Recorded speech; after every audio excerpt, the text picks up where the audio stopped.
Hello and welcome to LiveSquawk's Market Talk.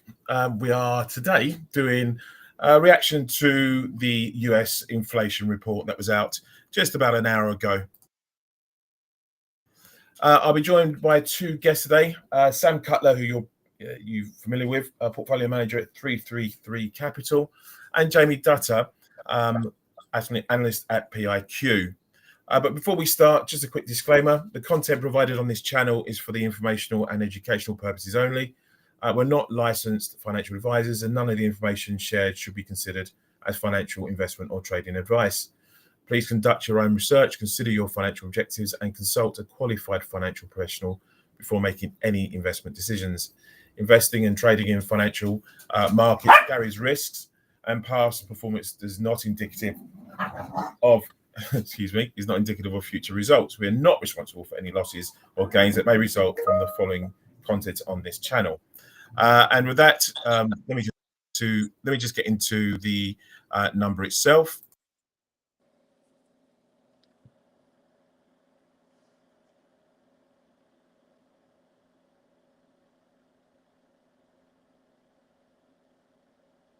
Right, so today we had, sorry, if you guests could just put themselves on mute while we continue. We had today US CPI reading, and we saw a slight easing in the CPI monthly rate. We saw a 0.2% print on the day. A quick look at the graphics that aren't coming up. But we'll have a look at it in a second. Always the way. So if you can see the graphics, great. If you can't, we'll go through them bit by bit. But quick look at what the numbers said on the whole. Increased by 0.2%, as I said, a tenth below expectations. It fell 0.1% in March, according to the US Bureau of Labor Statistics. Over the last 12 months, the order items index increased 2.3% before seasonal adjustments. That's down from 2.4% that was expected there for that headline annual rate. Just a quick look at the core reading, because I know that it is an important factor amongst all this. So just pulling up all the bits and pieces.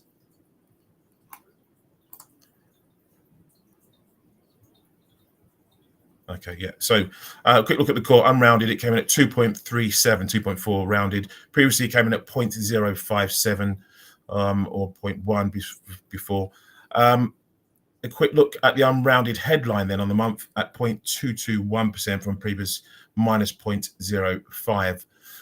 That core rate then on a year over year came in at 2.8%. That was in line with forecasts.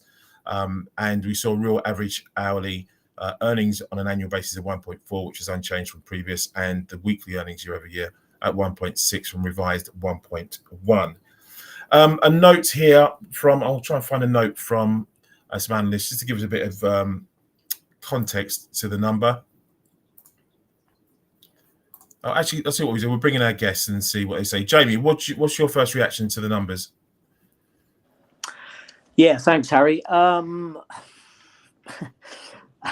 Yeah, slightly softer services steadily disinflating, basically. Goods deflating is probably stalled. I wouldn't say too much, that much. There's not that many takeaways, I don't think, just because of the uncertainty around the timing and size of obviously tariffs. I mean, that's it for me, basically impacting prices.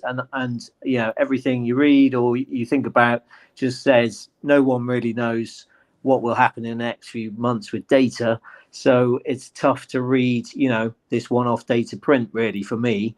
It's the pass-through effects, which, could be delayed for a number of reasons, because of inventories, because of just people taking time to change with supply chains. And it kind of just all means, there's a lot of uncertainty about these figures. No, fair enough. I'm just taking a note here from Nationwide. They say while annual CPI inflation slowed to 2.3% in April, this may be the low point for 2025. As tariff costs interestingly flow into consumer prices, we expect a jump in the CPI this summer, pushing the annual reading back above 3%. This is coming from senior economist Ben Ayres of Nationwide, ahead of just after this morning's April CPI print. He says, correspondingly, economic growth should be soft over the rest of the year as higher prices and economic concerns weigh on spending activity. This puts the Fed in a difficult position of trying to balance faster inflation with a weakening economy, with rate cuts likely delayed until later in the year. Sam, from your perspective, how have you seen today's numbers? Yeah, thanks for having us on again. So kind of here that I was kind of expecting a softer print versus the consensus. And, we do look at a lot of alternative data sources. And I suggest, that anyone that's interested in trying to forecast CPI or, using alternative data sources as inputs to your model, these things can be a big beneficial, because this is what led me to believe that we're actually going to print on the softer side of things today. So if you look at the Adobe Digital Price Index, right, that came in a lot softer than expected after seasonal adjustments. And this was largely driven by apparel. You also saw softer, airfares, which also gave the indication that we could have some mechanical downside risks. Electronics and furniture came in hot in that component, which was going to offset some of the apparel downside, but clearly not that much, right? And I think this is where consensus was a little different, as everyone was expecting a larger uptick in the apparel due to tariffs. And sure enough, going through this report here, apparel did come in much, much lower. We did see an uptick in furniture. Airfares printed negative for the third straight month. New vehicles eased. Used cars rose slightly, but still overall negative. Core goods were slightly positive. So, this kind of leads me to believe that it's still premature to see any of these tariff impacts, as the main retailers are likely still selling down that inventory that they front ran leading up to these tariffs. We did see core services rise versus the previous month, and this was mainly driven by upticks in shelter. OER was lower versus the previous month. I'd say it was cooler, wasn't it? Overall, the services costs were slightly cooler. Yeah, slightly cooler. But it still rose versus the previous month on the standpoint. Lodging away from home was the main contributor to that. Still slightly negative, but we're still seeing very sticky medical care services here. But all in all, kind of the main drivers for me here was apparel and airfare, which I think a lot of the consensus had not accounted for. Moving forward, I do agree with Jamie there. There's a lot of uncertainty on these tariffs, especially the fact that, we're just essentially, what are we doing? We're kicking the can down the road again, right? So we're, every time we kick the can down the road, we shorten the Fed's runway to cut rates, because they are waiting to see the inflationary impacts of tariffs, right? So every time we kind of push these down the road, we kind of delay when they can begin another rate cut. But I do want to say, I also think it's possible here that we see the tariff pass through to goods come in, but we start offsetting that by a kind of the deflation in the service sector now. So it could keep inflation kind of at bay, right? Which I think would be negative for balance things out, basically balance stuff. It'll balance it out, but the Fed is waiting to lower interest rates because obviously inflation expectations from a survey standpoint are rising. Market-based is pretty neutral still. If you look at the one year inflation swaps, right? We're sitting at 234. Even the very volatile 1 year zero coupon swap, I don't like looking at it, but that's pulled back to a very low 3 handle from above 350. So I think that's the kind of standstill we're in right now. And it sucks to say, but it's really one of those things that it's just going to take time to get a clearer read. So it's a difficult balancing act right now. Oh, and the last thing too, Harry, egg prices. I don't know if you saw that largest monthly decline since 2012. Yeah, eggs. It's all about the eggs. The President of the United States has mentioned eggs, so we must pay attention to the eggs.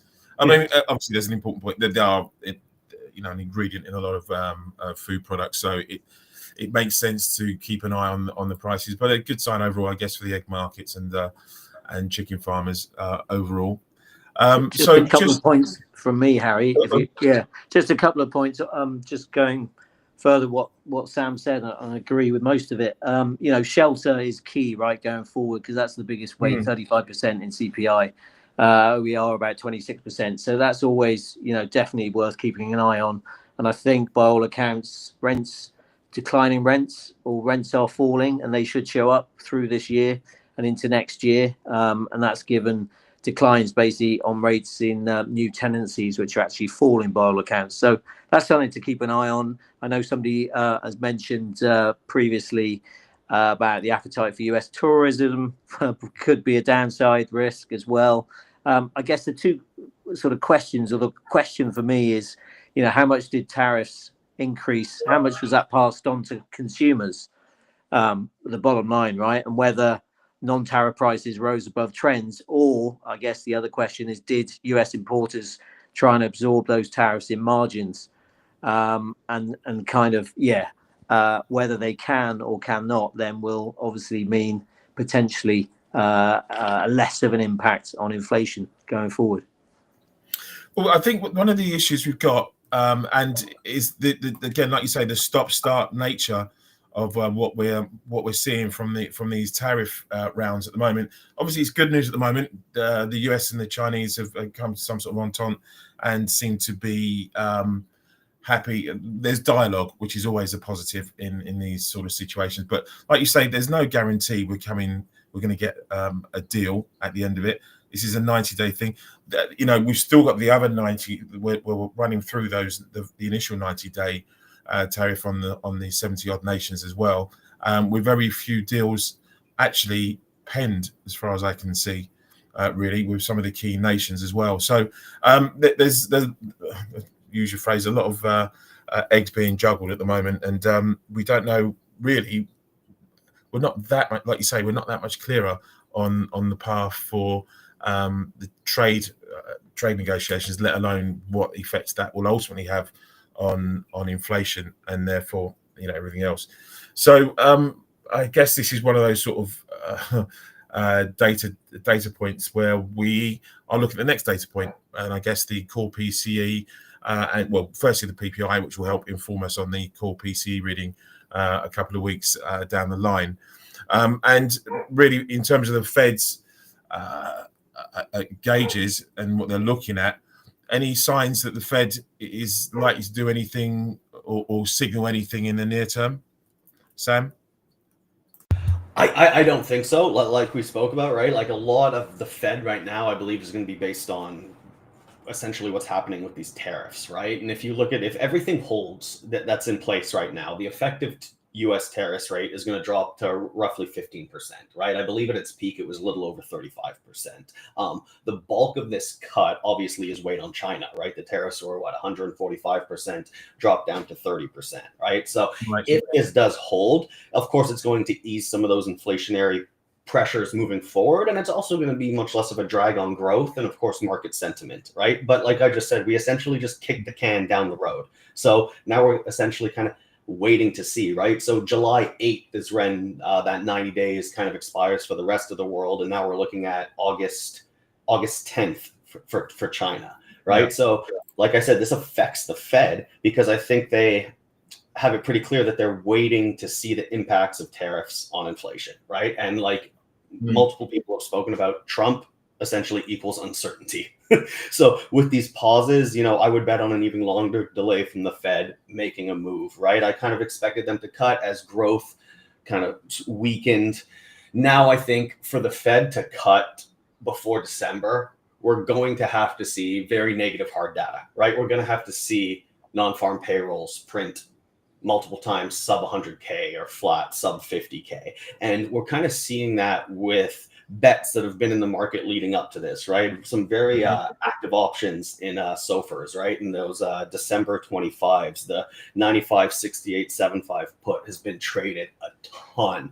And, that's produced some nice gains and a decent price move. You look at some of these butterflies, like the M5, M6 butterfly, that's moved about 25 bips since the start of the month as we've just kind of pulled cuts out of, that December. I think we had about 4 cuts priced in at the start of the month. Now I think we're looking, I think the market has about 2 cuts priced in. So I still wouldn't be shocked to see that even pull back to where the market maybe prices in one cut from the Fed, and it's very possible risk here that they're on hold unless we get a meaningful deterioration in hard data. Okay, so you're going against the current pricing, like you said, which is July, really, for the next move at the Fed. Do you think potentially December? And I've seen that call from a number of analysts out there, or a growing number of analysts, I guess, for the Fed. Jamie, you have a similar mind in terms of this pushing back the rate cut, or do you think it's just literally going to be up to a month-to-month view of the likes of the labour market and of inflation reports? Yeah, data dependency, again, we're going to hear that a lot, obviously, if we haven't already. It's interesting, I think consumer resilience, obviously, has been sort of catching out a lot of economists in a way, because we've had this sort of difference between hard and soft data, as sort of Sam alluded to. And, the soft data being very poor confidence readings, but that's kind of led many to kind of underestimate consumer demand in a way. And obviously we'll get that on Thursday with retail sales potentially being impacted or not. Yeah, I mean, I think the first move now is September, isn't it? It's been pushed out from June to September for the first cut, pretty much, I think, sort of 75% or so. Now those odds, whereas July, I think, is 60-40, 60 for no cut. That's when I last looked just a few minutes ago. So, yeah, they sit on their hands, right? Because they need clarity and they're in the wait and see, mode, stance, whatever you want to say. Yeah, but life goes on. Surely, I understand what you're saying, and if you're waiting simply for tariffs on this, then we're waiting. There is the potential that you miss signs elsewhere. I mean, am I wrong with that? They're data dependent, right? And a lot of that is dependent on tariffs. But obviously, like you've just said, we've had the UK deal and a China deal, but they're deals in virtually not a deal at all. It's just a sort of agreement, and that's the issue, right? So what happens going forward? Do we get more of these so-called deals? But ultimately, you could I kind of think the market's won, right? Besant's won and the market's won, and they've backed down. So they sort of overplayed their hand ultimately. And for the Fed, in a way, Jay Powell, he's probably vindicated, right? His reactive stance, which I kind of thought, oh, here we go, the Fed's going to be behind the curve. Well, they're reactive rather than proactive, and that's been validated again by the U-turn we just had over the weekend, right? So I guess we move on to kind of tax cuts, deregulation potentially, and that's, what we focus on going forward, because now we're just waiting for, amazing deals, which aren't really deals. They're just, agreed negotiations for a plan to talk again in the future.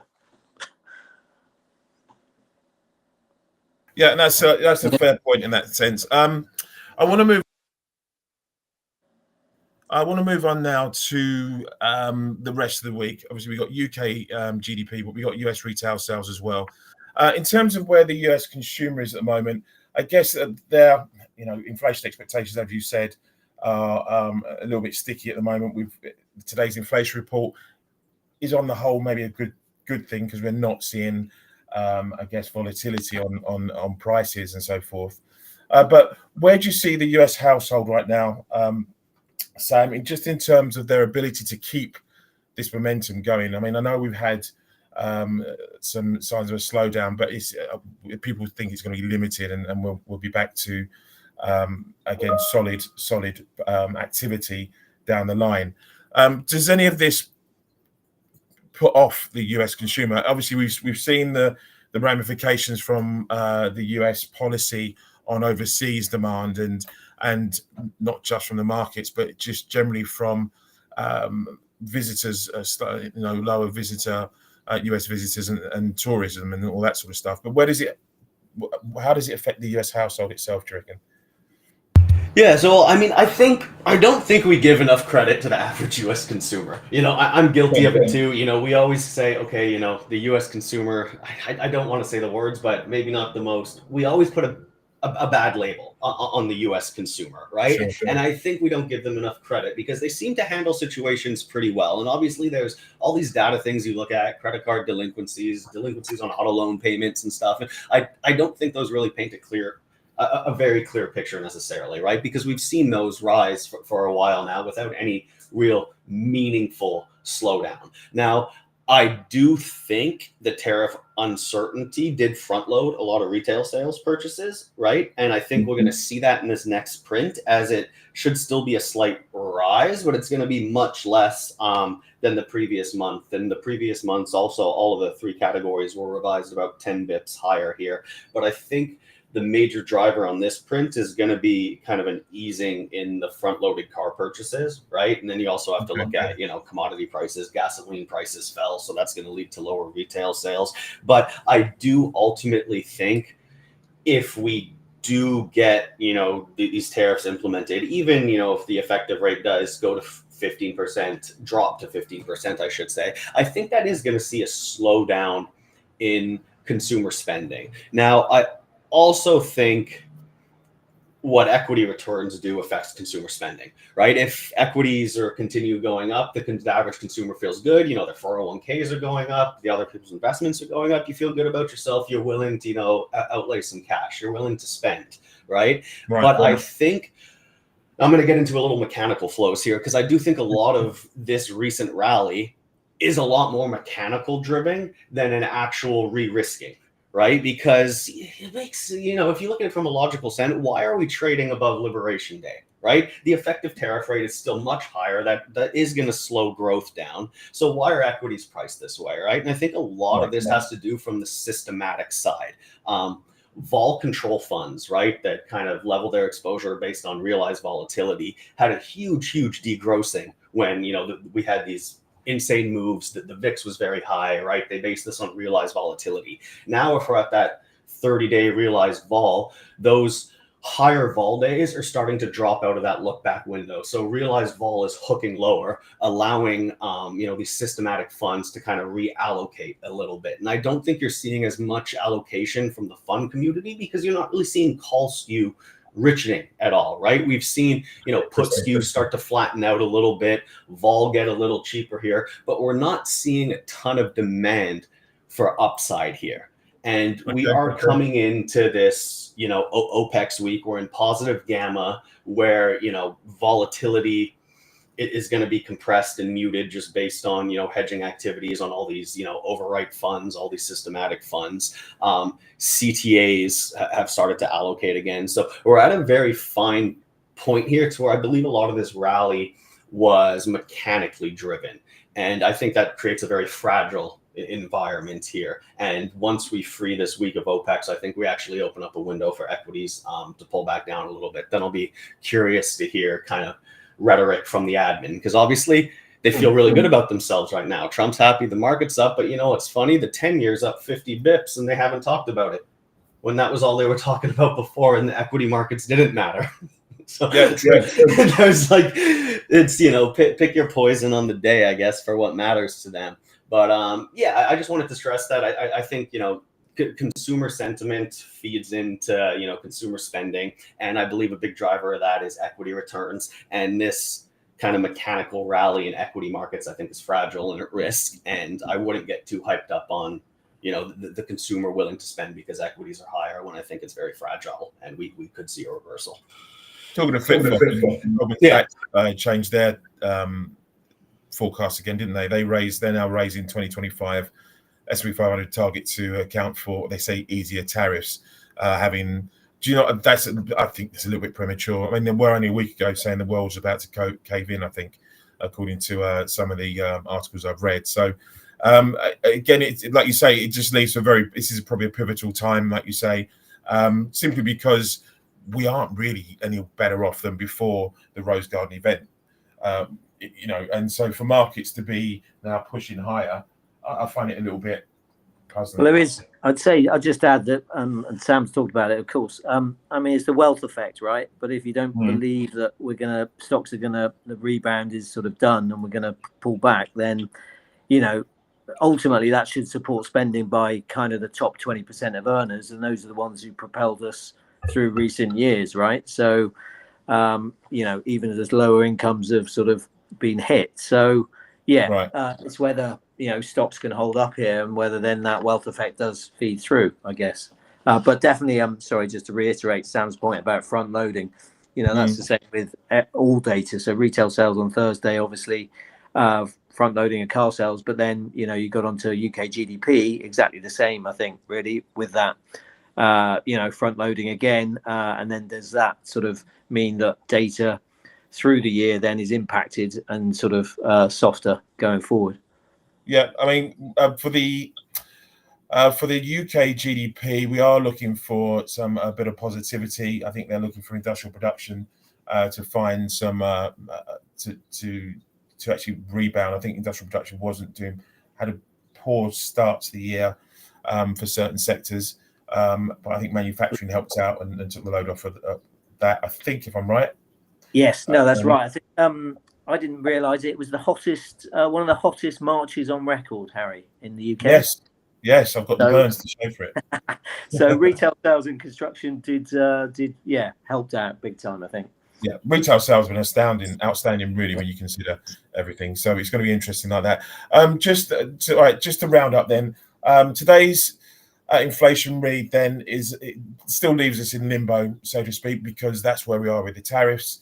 And for the US consumer, they remain stalwarts. They remain there to sort of help prop up the economy from that perspective. And really, in terms of the Fed, very little action really. And if you go with the analysts, you go with what Sam says, and Jamie, then we're looking really for rate cuts to be pushed back, if at all. Rate cuts we push back to the latter part of 2025. So December, I think, is, like you say, now the more popular choice for the next rate cut.